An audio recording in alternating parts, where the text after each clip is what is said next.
présentes un peu, que tu te présentes devant nous. Qui tu es? Bonjour, je m'appelle Jonathan. Je suis maintenant connu sous le nom de Frère André, puis je vis chez les missionnaires de l'Évangile à Sherbrooke. Donc, depuis 2 ans maintenant, je suis frère dans cette communauté. Je suis natif du Saguenay-Lac-Saint-Jean, mais j'ai vécu 3 ans dans cette paroisse ici, à Bécomo, de la Nativité de la Sainte Vierge Marie. Donc, c'est un bonheur pour moi d'y revenir, puis d'offrir un peu mon témoignage. J'ai grandi dans une famille catholique. Ma mère était profondément croyante. Puis je dois dire que longtemps, je l'ai un peu suivi, mais comme beaucoup de gens de notre époque, j'ai un peu dévié, j'ai un peu plutôt choisi la voie du monde avec la liberté, le plaisir, puis toutes les autres choses qui sont offertes. Sans suivre un chemin nécessairement extrêmement immoral, mais je voulais suivre la voie du plus grand nombre, alors mon désir s'est réalisé. Mais plusieurs années plus tard, j'ai redécouvert le Seigneur d'une manière vraiment spéciale et personnelle, puis je l'ai découvert beaucoup à travers ma souffrance personnelle. À l'époque, je poursuivais un peu mes projets, puis je me suis lancé tête baissée dans tout ce que j'aimais faire, finalement. Puis, à 22 ans, je me suis retrouvé complètement épuisé, en burn-out et en dépression. J'avais perdu complètement tout le désir de ce qu'il y avait sur la terre. D'une certaine manière, c'est une grâce, mais quand tu le vis, c'est pas comme ça que tu le vis. Alors, j'étais désemparé, puis je voulais, au fond, mourir. D'année en année, j'ai comme passé du temps à essayer de trouver des réponses.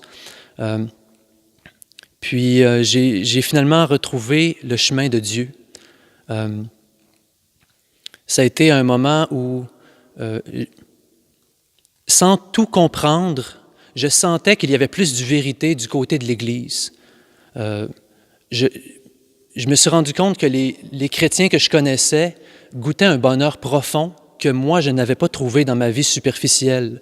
Pourtant, j'avais toujours rêvé de vivre en profondeur, mais bon, je les regardais, puis je me suis dit, « Wow, ils ont de la lumière dans les yeux, ils ont un sourire, je veux ça. » Mais pour moi, ce n'était pas suffisant, il me fallait aussi des réponses claires. Est-ce que Dieu existe? Est-ce que Jésus est Dieu? Est-ce que ça vaut la peine de donner ma vie pour la foi? Sans ces réponses-là, je n'aurais jamais embarqué dans le bateau, comme on dit.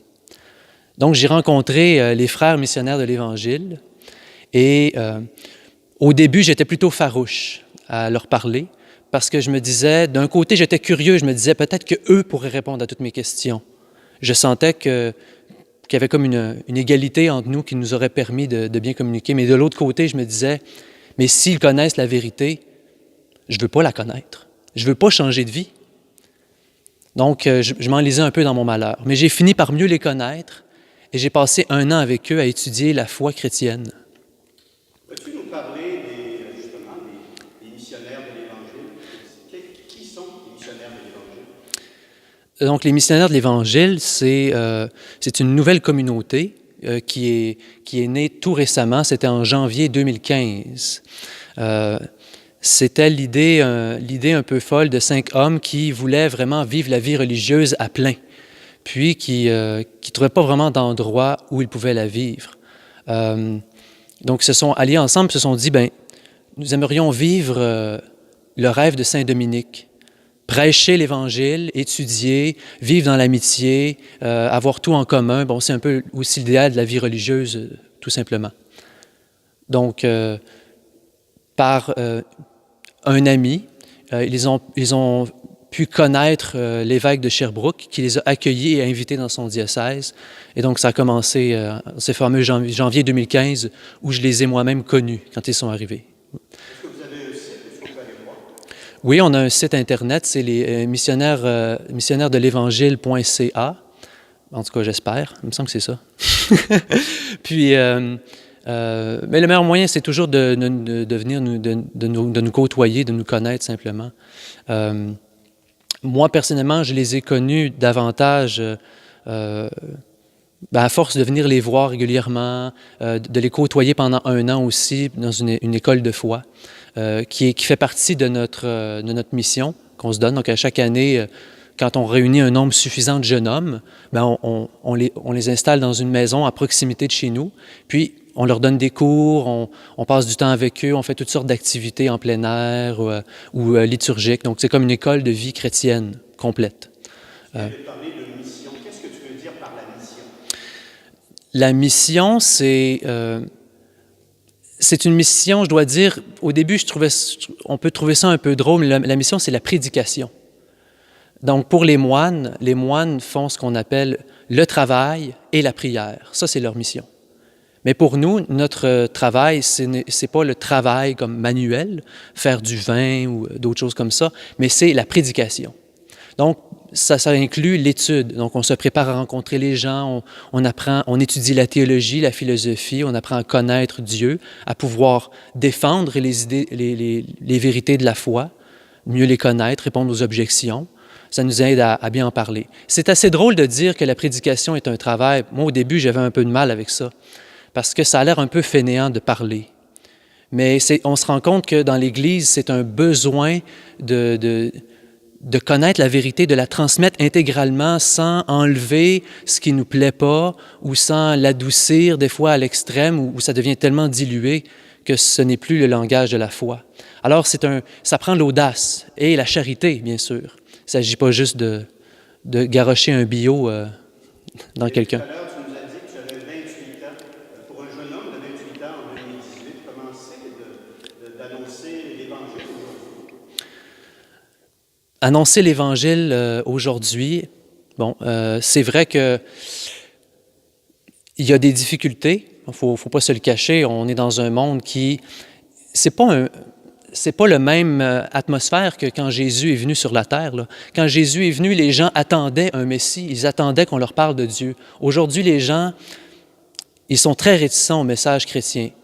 Mais ça ne veut pas dire qu'on ne peut pas parler de Dieu. Donc, le premier travail, la première prédication, c'est notre vie personnelle. Si moi, je vis vraiment l'Évangile, si je suis heureux, en paix, si je fais la volonté de Dieu dans ma vie, déjà, j'inspire beaucoup plus que je pense. Ensuite, la deuxième chose, c'est que souvent, on manque un peu d'assurance parce qu'on trouve qu'on a l'air un peu quétaine, les catholiques, les croyants. On est comme la vieille école, on ne connaît rien à la réalité. On pense qu'il y a un être invisible là, qui agit dans notre vie. Ça a l'air un peu flou. Mais si on le vit vraiment avec audace, ça, c'est un témoignage. Et ce témoignage-là est très important. Puis à la fin, il faut aussi dire que on peut parler de Dieu. Je me souviens quand j'étais au cégep, à chaque jour, on parlait de Dieu, d'une question, d'une manière ou de l'autre. C'était par une question, par un événement dans le journal. Ça donne l'occasion de montrer que moi, je n'ai pas peur de ma foi. Même si à la limite, on n'a pas convaincu personne, mais cette persévérance, puis cette patience, puis sans compter le fait que nous, il ne faut pas se décourager. Donc ça nous affermit dans la foi, puis à la longue, chaque petit acte de charité compte. Puis il faut se rappeler qu'on doit vivre notre vie dans les yeux de Dieu et non pas dans nos propres yeux, ni selon les yeux du monde. Et ça fait toute la différence. Pourrais-tu nous parler des habits que tu portes présentement? Parce qu'en 2018, on voit de moins en moins des personnes habillées comme tu es. C'est vrai. Nous, on porte notre habit tout le temps. Quand on sort dehors, quand on va faire des petites commissions, on ne se cache pas. On va même rencontrer des jeunes à l'université avec notre habit. On va suivre des cours à l'université là-bas. Ça donne l'occasion aux gens de voir que des gens donnent leur vie pour Dieu. Ils voient que des gens s'affichent pour Dieu. Certains sont indifférents, mais certains aussi viennent nous parler. Ils ont des questions, puis ça amorce l'amitié. Donc, c'est une manière pour nous de nous afficher, simplement. Comme à peu près n'importe qui le ferait en portant un chandail de son groupe préféré. Donc, c'est très simple, mais c'est un habit de service. On veut témoigner par tous les moyens. Comment tu vois l'Église de demain, aujourd'hui, en 2018? Comment tu vois l'Église de demain? C'est une bonne question. Je pense que l'Église de demain, c'est une... L'Église de demain ou d'aujourd'hui, ça revient un peu au même parce que ce qu'on fait à chaque jour, c'est ce qui nous attend demain, n'est-ce pas? Donc, je pense que c'est une Église plus contemplative. Une des premières choses que j'ai apprises dans la vie religieuse, la première année que je suis entré, c'est que je me suis rendu compte que je vivais beaucoup de manière à penser que tout ce que je fais, c'est ça qui est important, alors que c'est l'amour qui inspire chacun de nos actes qui est le plus important.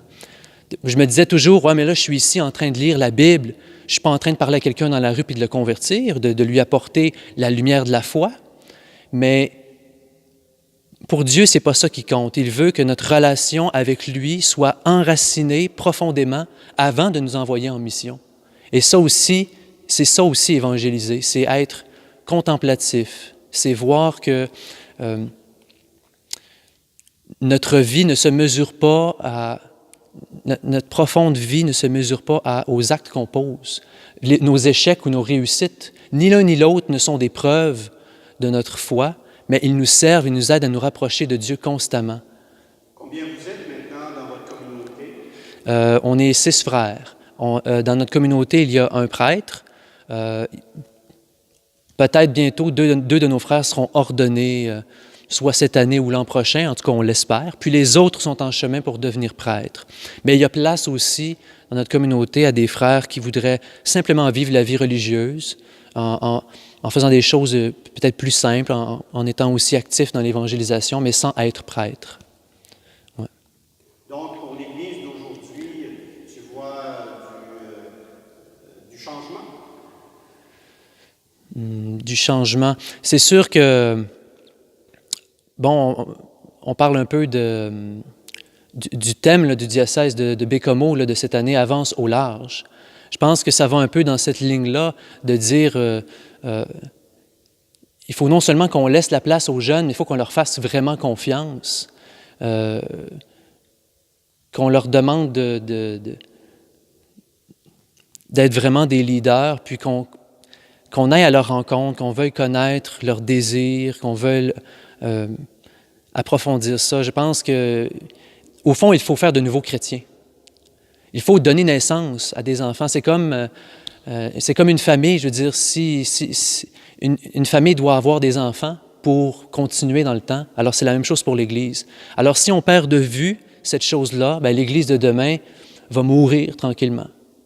Alors, il faut faire des petits. C'est vraiment, c'est pour ça qu'on se tourne vers les jeunes. C'est pas juste un slogan là. C'est très important. Jonathan, je te remercie. Tu nous remplis plein d'espérance. Puis on te félicite. Puis on souhaite aussi à toute ta communauté une bonne progression. Merci beaucoup, Alain.